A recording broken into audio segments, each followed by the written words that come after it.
అసలు నా గురించి నేను ఆలోచించుకోవాల్సిన అవసరం ఎప్పుడూ రాలేదు. అమ్మ, నాన్న, మానసి ఏదున్నా వాళ్లే చూసుకునేవారు. అయినా ఏదో తెలియని మొహమాటం, వాళ్ళని ఎక్కడ ఇబ్బంది పెడుతున్నానో అని చిన్న బాధ. కానీ మీ దగ్గర మాత్రం అవేవీ లేవు. అమ్మ, నాన్న అన్నీ మీరే అయ్యారు, మీరే చూసుకుంటున్నారు.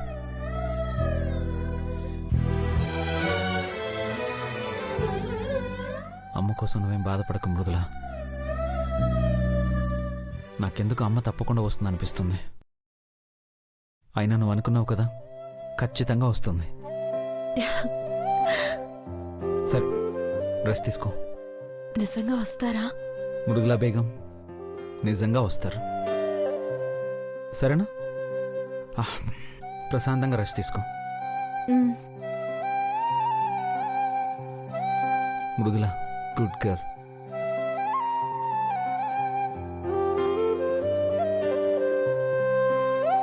మధు గారు, సీతాపురంలో ఈ మనసులో మాట మీ మనసుకి తాకేలా చెప్తాను.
వసంత, వచ్చినట్టున్నారు, హారతి తీసుకురా.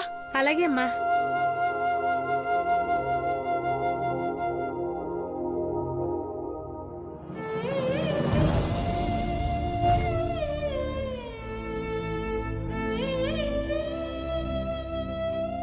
పద.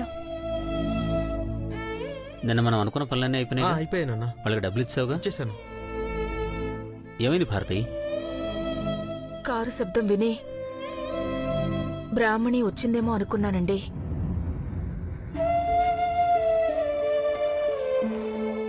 ఇంకా పెద్ద మొస్తుందని ఆశలు ఎలా పెట్టుకున్నావత్తయ్యా? నీ అమాయకత్వం కాకపోతే నీ పెంపుడు కూతురు చేసిన దరిద్రానికి పండక్కి రావడం కాదు కదా, రేపు మా పెళ్లికి కూడా రారు. లేదు, నాకెందుకో నమ్మకంగా ఉంది. వదిన తప్పకుండా వస్తుంది. మృదుల ఏమన్నా అంటే అది తప్పకుండా జరిగి తీరుతుంది. వదిన వస్తుందని ఖచ్చితంగా చెప్పిందండి, కాబట్టి వస్తుంది. అది ఏమనుకుంటే అది జరగడం కాదత్తయ్యా. అందరినీ అమాయకుల్ని చేసి అది అనుకున్నది సాధించడం దానికి అలవాటు. మధు అన్నయ్యని మానసిక కాకుండా చేసింది. అది చేసింది తప్పయ్యండి కూడా మీరందరూ సపోర్ట్ చేసేలా చేసుకుంది. కానీ పెద్దమ్మ మీ అంత అమాయకురాలు కాదు. దాని మాటలకి పడిపోయి పిలవగానే వచ్చేయడానికి. సరయు, ఊరికి మృదులని ఆడిపోసుకోవద్దని ఎన్నిసార్లు చెప్పాలి? అక్కడ తను ఎంత బాధలో ఉన్నా మనం అందరం కలిసి సంతోషంగా ఉండాలని కోరుకుంటుంది చూడు, అది మృదులంటే.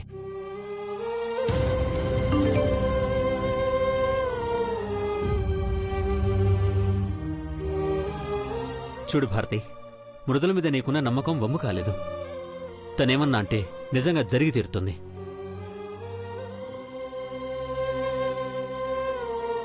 మధు మెసేజ్ చేశాడు, అందరూ వస్తున్నారంట. ఆల్రెడీ ఊళ్ళో కూడా వచ్చేశారంట భారతి.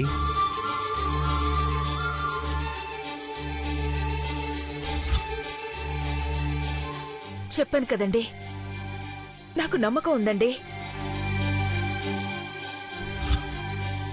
వసంత, అమ్మగారు తొందరగా హారతి తీసుకురా. అలాగే అమ్మగారు.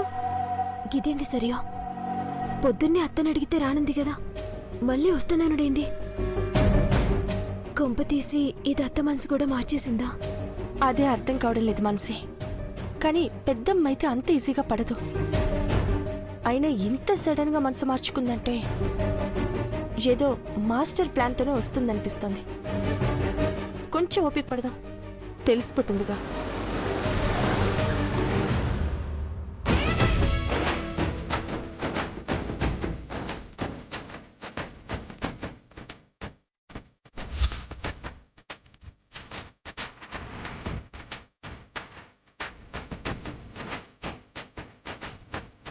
రండి బాబు గారు. హాయ్ బాబు గారు. రండి.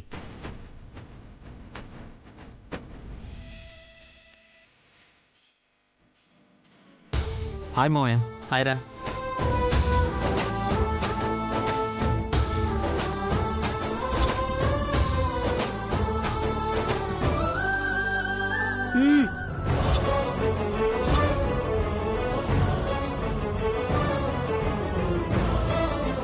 వదినా, బ్రాహ్మణి,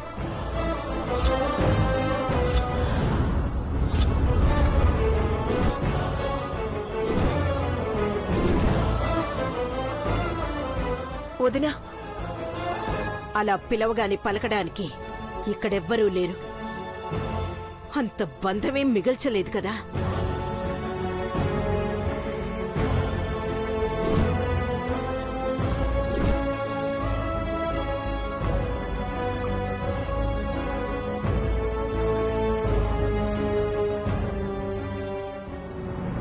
బాధపడకమ్మా. పొద్దున వరకు అసలు రానని పట్టుబట్టి కూర్చుంది.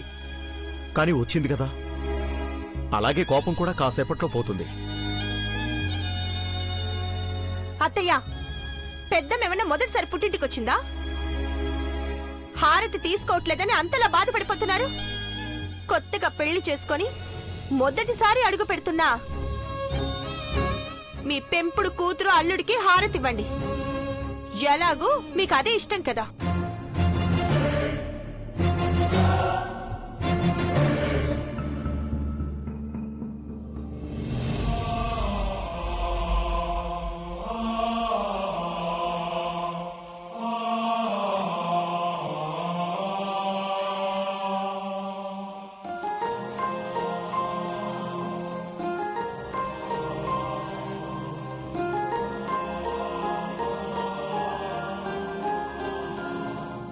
లోపలికి రండి.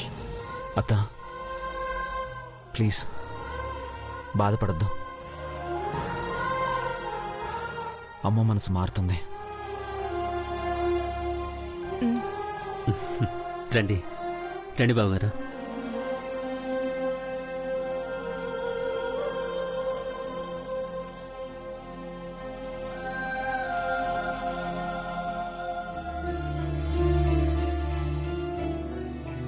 అత్తా,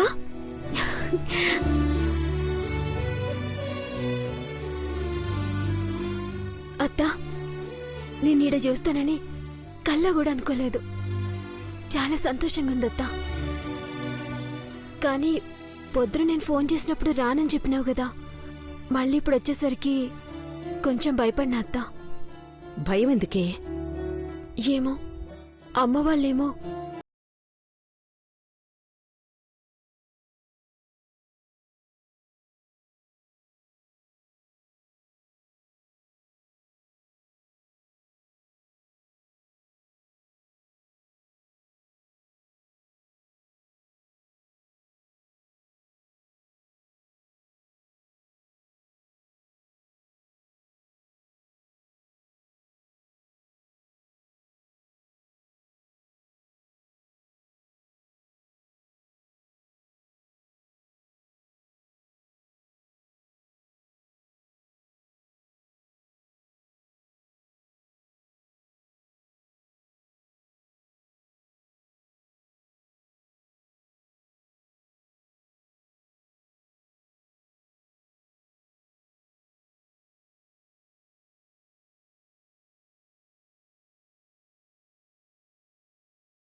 తరుణ్ సరయుల పెళ్లికి ముహూర్తాలు పెట్టారు కదా, వాళ్లతో పాటు అదే ముహూర్తానికి నీకు మధుకి పెళ్లి జరిపిస్తాను. నా కోడలిగా నిన్ను నా ఇంటికి తీసుకెళ్తాను. అత్త, నిజమా అత్త? నిజంగా బావతో నా పెళ్లి జరిపిస్తావా? జరిపిస్తాను మానసి. ఇది బ్రాహ్మణి చేస్తున్న శపథం. రాసి పెట్టుకో. కానీ ఎట్లత్తా? చేస్తాను. ఎలా చెయ్యాలో నేను చూసుకుంటాను.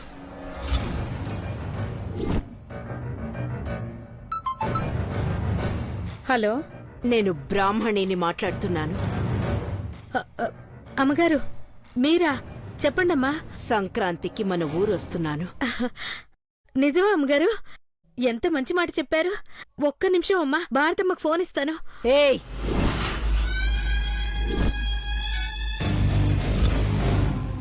నువ్వే మాట్లాడు. నేను వచ్చేది అక్కడ సంక్రాంతి పండుగ చేసుకోడానికి కాదే, నా ఇంటికి పట్టిన నీ కూతురు శనిని వదిలించుకోడానికి. అదెంత, దాని బతుకెంత? నా ఇంటికే కోడలు కావాలనుకుంటుందా? భోగి మంటల్లో పాత వస్తువులతో పాటు పనికి మాలినవి కూడా వేసి తగలబెడతారు కదా, అలాగే పనికి మాలిన నీ కూతుర్ని కూడా ఆ మంటల్లో వేసి తగలబెట్టడానికి వస్తున్నాను. అమ్మా, ఏయ్, మాట్లాడకుండా ఒళ్ళు దగ్గర పెట్టుకొని జాగ్రత్తగా విను.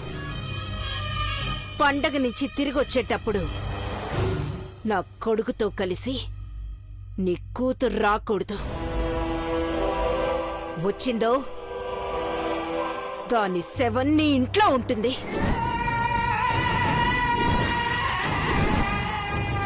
దాన్ని ఒప్పిస్తావో, ఎటైనా పంపిస్తావో, లేదా ఇద్దరూ కలిసి ఏ గంగలో అయినా దూకుతారు. కానీ నా ఇంటికి మాత్రం అది రాకూడదు. ఇదే first and last warning.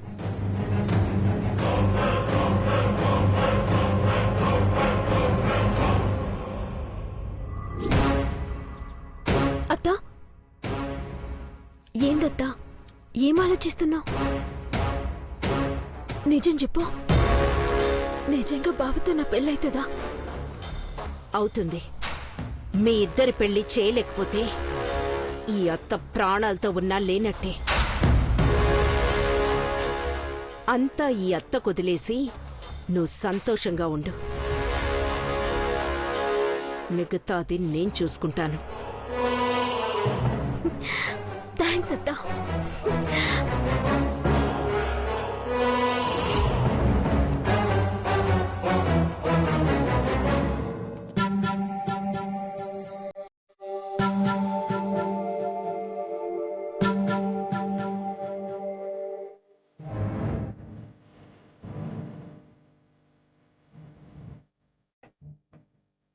Manasi, ఆగు మనిషి. పాప మృదులదేవి గారు ఎంత ప్రేమతో నీతో మాట్లాడాలనుకుంటే అలా వెళ్ళిపోతావేంటి?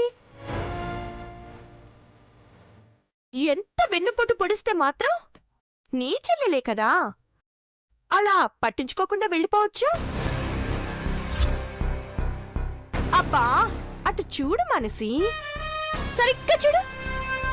నీ చెల్లెలు కొంచెం కలర్ వచ్చింది కదా, ఆ కళ్ళల్లో మెరుపు, ఒంట్లో హుషారు. 4-5 రోజుల్లోనే ఎంత తేడా! కొత్తగా పెళ్ళై మొగుడు పక్కనే ఉంటే అన్నీ ఇలాగే వచ్చేస్తాయి. పైగా అందరిలా ఇది పెద్దలు కుదిర్చిన పెళ్లి కాదు, ప్రేమించి చేసుకున్న పెళ్లి అంతకన్నా కాదు. నీ కాబోయే మొగుడిని కొట్టేసి మరీ చేసుకున్న పెళ్లి కదా, ఆ హుషారు ఇంకొంచెం ఎక్కువగానే ఉంటుంది. సరియు, కొంచెం మంచిగా మాట్లాడు. చూసావా, ఇన్నాళ్ళు ఏవన్నా పిల్లిలా పడుండేది, ఇప్పుడు ఒక్క మాటంటే చాలు పులిలా గర్జిస్తోంది. సరియు, నీకు దండం పెడతాను, కొంచెం ఆపుతావా? ఏంటి మానసి ఇది? పలకరిస్తే పక్కకు తప్పుకుంటున్నావు. మనసు విప్పి ఏదన్నా మాట్లాడదామంటే మొహం చాటేస్తున్నావు. అసలు మాట్లాడవా నాతో? మనసుని చంపేసి మనిషిని మాట్లాడమంటే ఎట్లా మాట్లాడుద్ది? ఆ మానసి దాని మనసు ఎప్పుడో చచ్చిపోయినాయి. చంపేసినావు. మానసి, మానసి, మానసి. చూసావా మృదులదేవి, నువ్వు ప్రాణం అనుకున్న దాన్ని నీ బద్ధ శత్రువుని చేశా. ఇక నిన్ను ప్రశాంతంగా ఉండనివ్వదు. మధు అన్నయ్యతో నిన్ను బ్రతకనివ్వదు. నీ ప్రియమైన శత్రువుని ఫేస్ చేయడానికి రెడీగా ఉండు.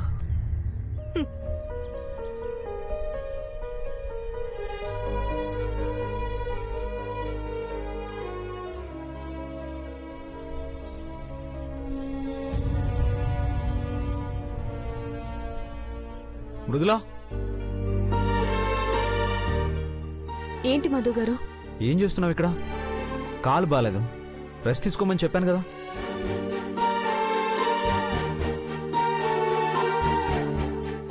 ఎప్పుడు ఏదో ఒక పని చేయడమేనా?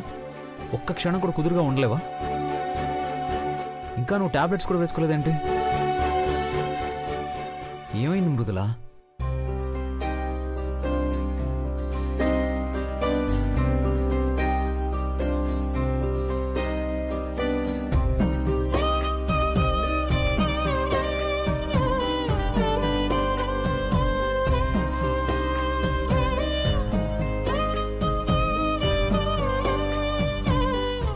టాబ్లెట్ వేసుకో మృదులా.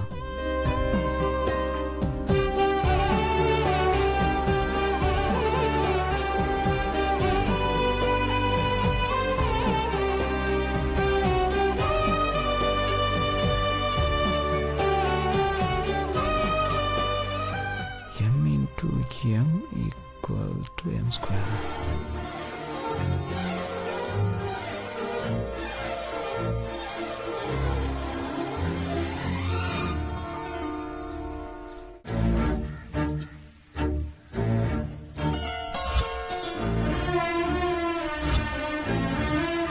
ఇది నేను రాశానే.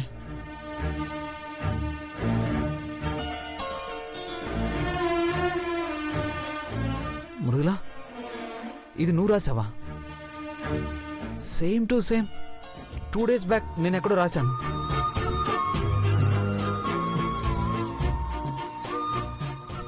నిన్నే మృదులా, చెప్పు, ఇది నువ్వే రాసావా? మృదులా, నిన్నే. నేనే రాశాను. దీని మీనింగ్ ఏంటి? దేవుడా, అయిపోయాను. ఎలా ఇప్పుడు? ఏం లేదు మధు గారు, బీటెక్ లో ఏదో ఫార్ములా గుర్తుంచుకోవడానికి అలా రాశాను అంతే. బీటెక్ లో ఫార్ములానా? నిజమేనా? అయ్యో నిజమే మధు గారు. అంటే 2 రోజుల క్రితం సేమ్ టు సేమ్ ఫార్ములా నేను రాశాను. m into m equal to m square. నా మనసులో దానికో అర్థం ఉంది.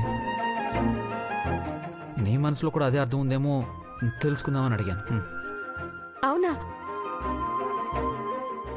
అయితే మీరు రాసిన ఫార్ములా అర్థం ఏంటి? అర్థమా? అదే అర్థం అంటేది, నువ్వు బీటెక్లో ఫార్ములా రాస్తే నేను ఎంటెక్లో ఫార్ములా రాశాను. ఏ బీటెక్లోనే ఫార్ములాస్ ఉంటాయా? ఎంటెక్లో ఉండవా? ముందు అవన్నీ పక్కన పెట్టు. నువ్వు చెప్పు.